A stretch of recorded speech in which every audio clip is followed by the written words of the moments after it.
ni kene nti politiki kene ama fafa na yini kama ni kene fara au fe ala nyeda de kama mana foite ambulo katemauka fama bisa wartiki bisa karamogo bisa abebilaba masami mbolo au jorat lela o ala de kama mana o ala bausara ami kenek meka au bado dafo anga jamana de do bama ankarambo na ankoroke diko ya fo chibomna dafo ni malo ya kenei dafo ninti maliende walma abora malikono ya main fora an fasula ya obi mbamalo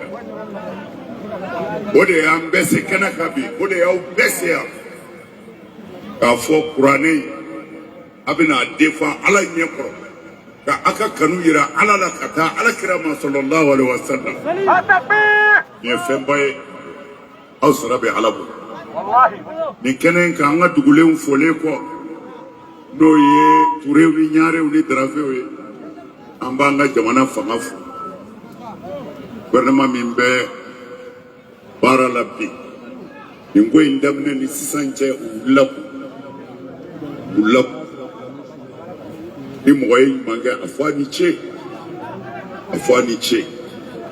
ni fliminu mfana be ambo yira nyona parce que nya fonga mana ukana slame abdu kolo kafe ukana slame abdu kolo kafe fama ni yake biseki wallahi kana tamna zero la ko ingo ibiseki ko kana kashitere me ukuna ibiseki kana tamna alors abado politique ko on zendo la folo bisega ka folo on zendo la folo mais mi fait ka mi fo ko chairman de kera yereme nkono we papier chairman yele me ka bo tata kabla barawla bunya na islam o ko say na tuguni afora ko ka député udi bente ko la au conseiller mo saba de to di were côté ko mo saba di mais oui débuté bête en santé la ka ba islam kelemata ola bi fait mali fanga ka don nebi au conseil président de la bi mais au cas don manka jamana kan lafia ulu yere kan lafia mais au ku nyeyele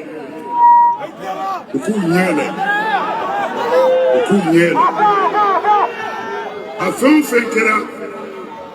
na forako Muhammad Islam oma aminyo wele ka nyo sabali ka koda epi hali ni mikera ka foko Islam ka mo sabadi ubi député do di Islam oma amogo sabadi ra umma kelenta me ansigira mu ka sabali ukana mangange ukana foike amago be mina be jamana sumalero me anga chefo fangaye ni passe la main kuna ebiseki malikono ya alors no wuli bali fora anga fendo fo anyere ankara ngop manasa diko ayemu fo ayawu nyinga fenda madola kotari anyere betewa wallahi ayre yabu koko ayi kwandete auna na kwamina keleke kurane minye ore mifo auntete anga laje anga keti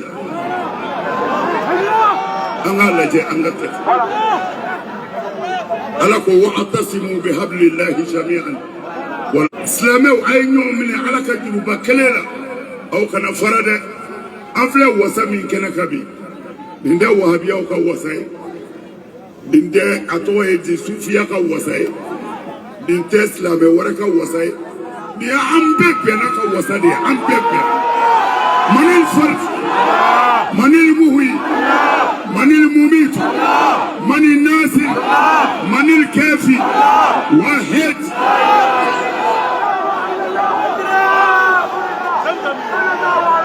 ayalaje chefle kenaka ala ko an ka bɛn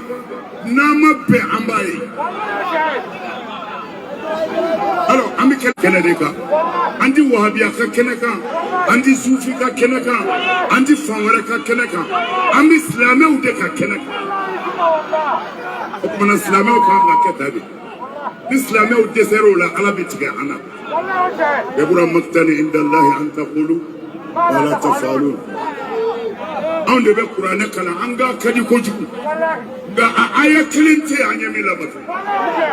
an farala galo kan an farala galo kan silamɛw farala bi tiɲɛ ye mun e kun ye sunamɔgɔ ye i ka suna baara kɛ mɛ ne ko la ilaha illallah muhamadu rasulullah ne hakili la ne ye dɔ ye an kan ka ɲɔgɔn minɛ an ka sabali an filɛ bɛn kɛnɛ de ka bi an wasara bi ni silamɛw de ye mɛ an ma wasa ni taabolo ye mana an ka bɛn taabolo ko in an ka dan gɛrɛ la an ka baara kɛ ɲɔgɔn fɛ tiɲɛ na n'o kɛra silamɛya bi wasa ala k'a n'aw dɛmɛ ala ka jamana basigi ala ka jamana suma mali ala k'a kisi ala ka don a n'a jugu bɛɛ cɛ an ka jamana ala k'a kɔrɔta hakili ɲuman ala k'o da an ka fanga ma jamana in sabatili jamanaden bɛɛ ka hɛrɛ ala ka fanga bila sira ala k'a sabati ala k'a n'aw kɔrɔta a kana tɔɔrɔ kojugu nin ko in labɛnnen don a mɛnna u donna n'a ye an fɛ yan i ye juma wulada ye min ka di ala ka kuranɛ na min ka bon a labɛnnen ka na mali la yan a fɔlɔ kɛra ko ka karamɔgɔw neni olu buruja u ye denmisɛnnin minnu wele a ko la o dɔ nana fɛ a ko karamɔgɔ wari nana k'u y'an wele ko an ka karamɔgɔw neni bilahi aliyul azim stratégie de don parce que olu bolo silamɛ ɲɛmɔgɔw de kelen bɛ ka diɲɛ tɔɔrɔ alors n'u sera ka silamɛ ɲɛmɔgɔw jaga k'olu bɔ yen u sago bi mɛ dɔ kɛra dɛ n kɔrɔkɛ y'a fɔ sisan Diko jɔnni bɛ Mali la ko i ka bon n'i ma neni mɛ a ye mun tiɲɛ mɛ an kɛrɛfɛ jamana dɔ bɛ yen ni jamana tɔgɔ fɔ a sera yen u y'a ɲɛfɔ olu ka mɔgɔ fɔlɔ min wulila k'a kuma fɔ y'a ka baarakɛyɔrɔ jeni dɔ a danna ye filamakɛ ye o a yɛrɛ kisira de parce que a sera ka taa yɛrɛ di faamaw ma mɛ a ka baarakɛyɔrɔ komi bi da in ti fɛ k'a walawala kojugu u y'a bɛɛ jeni k'a ban n'a ka masi bɛɛ an kɛrɛfɛ yan mɛ anw ye ɲɔgɔn labila mɛ bi silamɛw kan ka nin